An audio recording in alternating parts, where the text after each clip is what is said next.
60 años de vida y la batalla sigue.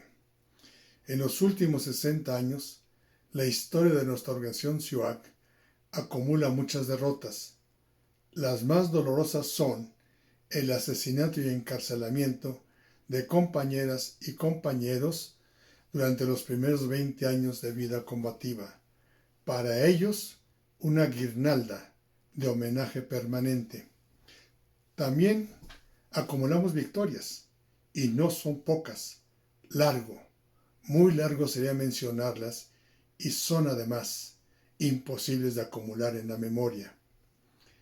No hay duda ninguna, somos contribuyentes y constructores importantes de los niveles de democracia y libertad que hoy existen en el país.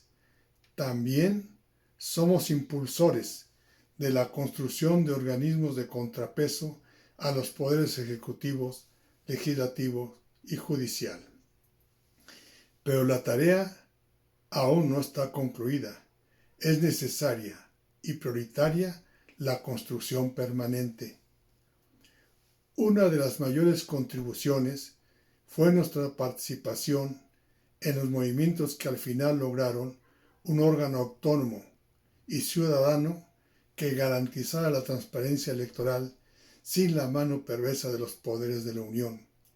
Provocamos el arribo de la libertad y democracia electoral con la construcción de instituciones autónomas como el Instituto Nacional Electoral, el INE, que hoy no se toca.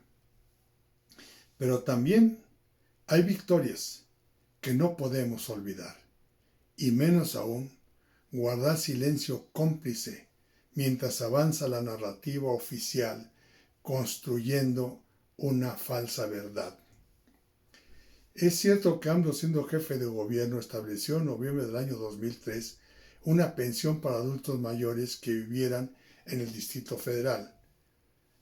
Pero conviene no olvidar que la SIOAC, junto con otras organizaciones campesinas, fuimos los promotores del movimiento campesino conocido como El Campo No Aguanta Más, que tiene su punto de partida en la manifestación realizada el 31 de enero del año 2003, movimiento que fue respaldado por la Unión Nacional de Trabajadores. La manifestación cubrió totalmente la plancha del Zócalo, que mide 50,000 metros cuadrados, y si se pararon en ese lugar 4 personas por cada metro cuadrado, la manifestación luego entonces no fue menor a los 200,000 campesinos. El movimiento campesino, El Campo No Aguanta Más, tomó mucha fuerza, y entre los actores principales contamos por supuesto a SIOAC en unidad con ONORCA, CODUC, CCC y Junta. La insurrección doblegó al presidente Vicente Fox y se abrió camino al diálogo, el cual se desarrolló a sugerencia de las organizaciones campesinas en el Palacio Negro de Lecumberri, lugar donde muchos opositores de la izquierda habían sido encarcelados por los gobiernos represivos, asesinos, despóticos y autoritarios del PRI. Es justo mencionar que entre los presos políticos que pasaron por Lecumberri están nuestros compañeros Ramón Danzós Palomino y Rafael Jacobo García. Los diálogos en Lecumberri fueron un símbolo importante para marcar el fin de una era de represión política y el inicio de una nueva forma de participación democrática. No fue fácil, y SIOAC entregó una contribución enorme para ese objetivo. En el año del 40 aniversario de SIOAC, fuimos entonces promotores y actores importantes de una de las más grandes movilizaciones campesinas que concluyó con una victoria significativa al firmar el Acuerdo Nacional para el Campo el día 28 de abril del año 2003. El documento contiene 282 acuerdos básicos. Celebremos entonces también en este año el 20 aniversario de aquella contundente victoria. En esa negociación y diálogo, desarrollados en el penal de Lecumberri, presentamos la demanda de un apoyo para los adultos mayores del campo mexicano. Logramos poco, pero abrimos una posibilidad al pactar un programa de apoyo a adultos mayores. Así quedó establecido en el apartado 4, titulado Acuerdo General, y en el numeral 30, que a la letra dice, y cito: a fin de apoyar a los adultos mayores en condiciones de mayor vulnerabilidad, se destinarán 500 millones de pesos bajo las reglas de operación específicas que al efecto se definan al interior de la Comisión de Seguimiento del Acuerdo Nacional para el Campo. Fin de la cita. Es evidente que fue un presupuesto muy pequeño, del orden de los 500 millones de pesos. Fue poco, pero la puerta estaba abierta y eso fue muy importante y con trascendencia. Además, en el numeral 183 se estableció incorporar a los programas gubernamentales de atención al campo acciones complementarias en apoyo de los adultos mayores que mejoren su calidad de vida. Fin de la cita.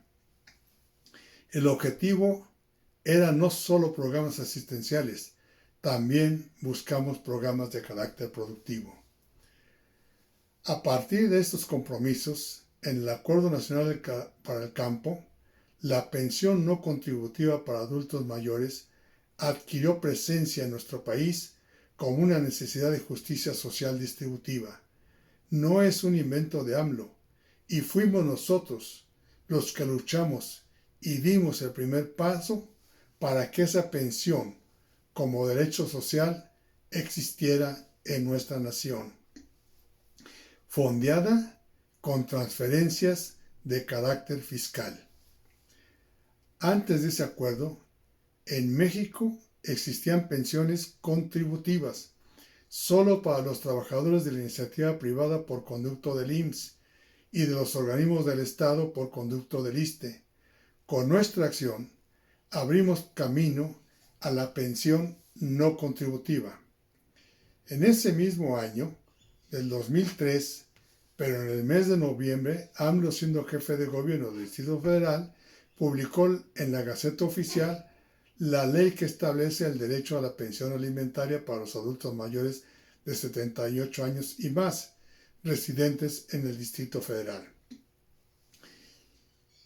El programa de pensión no contributiva siguió presente en todo el gobierno de Vicente Fox y Felipe Calderón, con muy pocos cambios y con muchas limitaciones en la cobertura territorial, en la población beneficiaria y en la cantidad de dinero distribuido.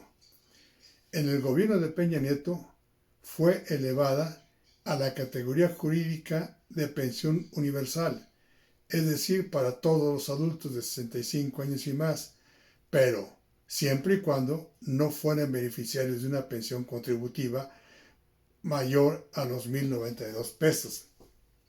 Se trató solo de una manipulación verbal, ya que seguía sin ser universal y tampoco para todos.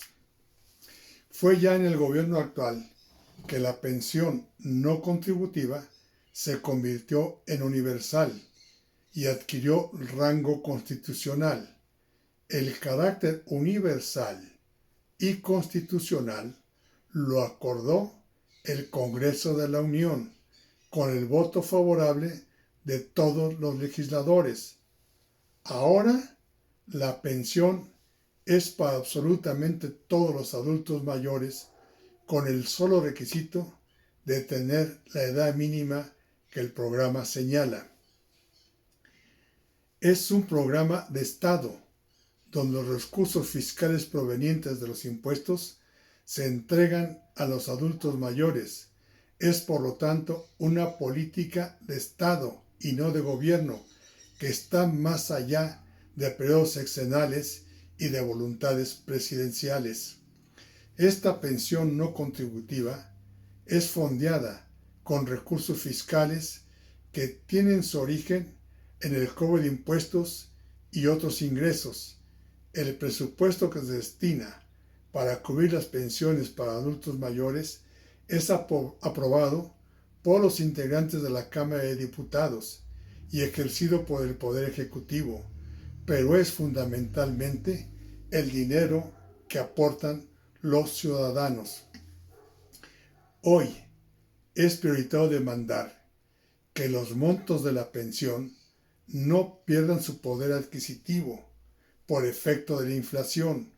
Por lo tanto, los incrementos tienen que ser mayores que la inflación anual. El tema bien vale una movilización como la que dio origen a la pensión no contributiva para los adultos mayores. Todo este camino se inició con la movilización campesina del 31 de enero del 2003, donde SIUAC fue uno de los convocantes y actores fundamentales cuando cumplía en aquel entonces 40 años de vida. Hoy, cuando cumplimos 60 años de lucha, nos enfrentamos a un gobierno plagado de impericia, sin capacidad operativa, con mentiras permanentes y sobrado de palabrería confrontativa. Los números nos enseñan que AMLO ya no cuenta con respaldo social del 2018. Aún sigue teniendo fortalezas, pero también acumula derrotas importantes. Aquí un breve recuento de las derrotas.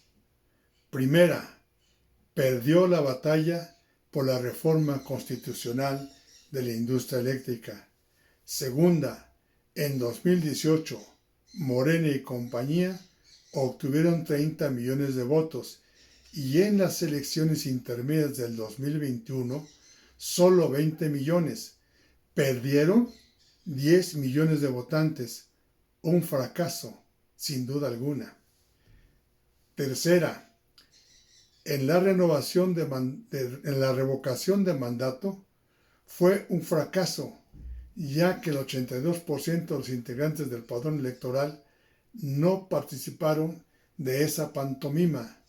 Cuarta, en 2018 AMLO obtuvo 30 millones de votos y en 2022, en la revocación de mandato, solo lo apoyaron 15 millones de electores. Perdió 15 millones de votantes. Un fracaso. Quinta, fracasó en su intento de reforma constitucional político-electoral. Sexta, en las elecciones legislativas del año 2021, los grupos parlamentarios que apoyan al gobierno de AMLO perdieron la mayoría calificada en la Cámara de Diputados y tampoco la tienen en la Cámara de Senadores. Por eso están impedidos para aprobar reformas constitucionales. Necesitan a la oposición, sin ella no pueden. Queda claro, AMLO no es invencible. Hoy, a los 60 años de vida, darnos por vencidos no es opción. Si tenemos que caminar a contracorriente, entonces a contracorriente será. José Luis Hernández Andrade, militante de la Ciudad Puebla, 26 de enero del 2023, año del 60 aniversario de SIUAC.